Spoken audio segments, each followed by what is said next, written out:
A long time ago, there was a rich island surrounded by deep, dark waters.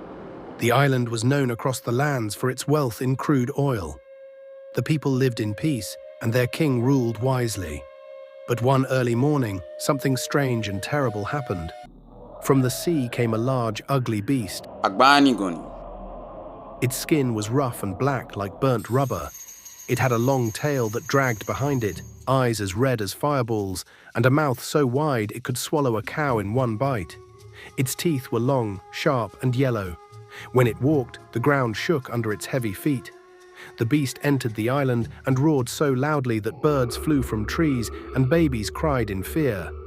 Without warning, it grabbed a young man working on the oil field, swallowed him whole, and went back into the sea.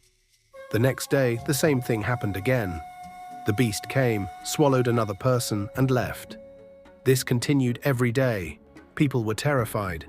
Some ran deep into the forests, others jumped into the water, hoping to swim to safety. But many drowned. Fear covered the island like a thick cloud.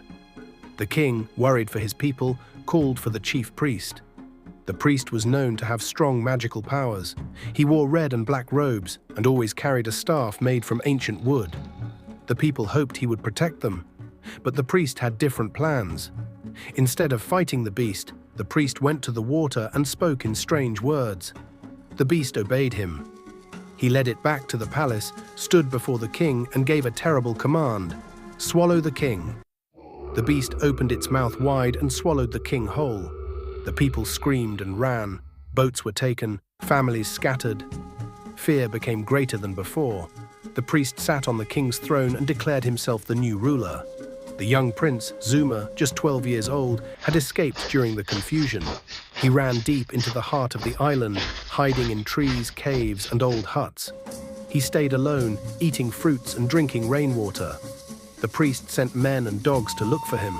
Anyone who refused to help the new king was fed to the beast. Months passed.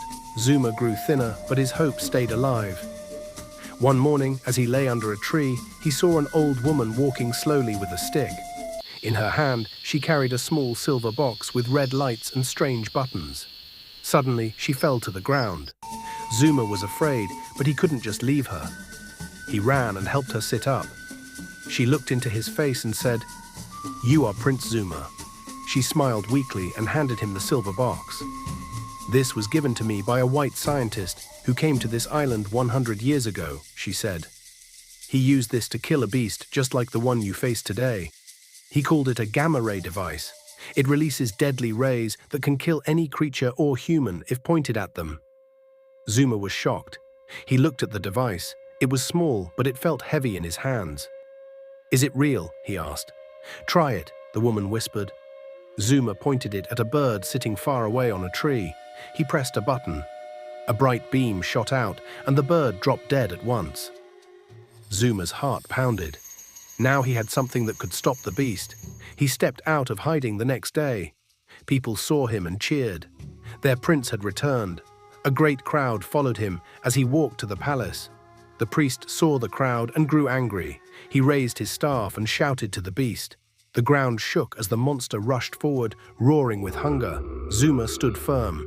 He pointed the gamma-ray device at the beast and pressed the button. A powerful light hit the beast. It screamed, shook, and then fell to the ground, dead. The crowd shouted with joy, but the priest, full of rage, ran toward Zuma with a sharp spear. Zuma didn't move. He didn't want to kill him. But the people, filled with anger over what they had suffered, grabbed the priest and beat him. They threw him down and ended his wicked rule. The people lifted Zuma and carried him to the palace. He sat on his father's throne, and they crowned him king. He ruled with love, wisdom, and peace.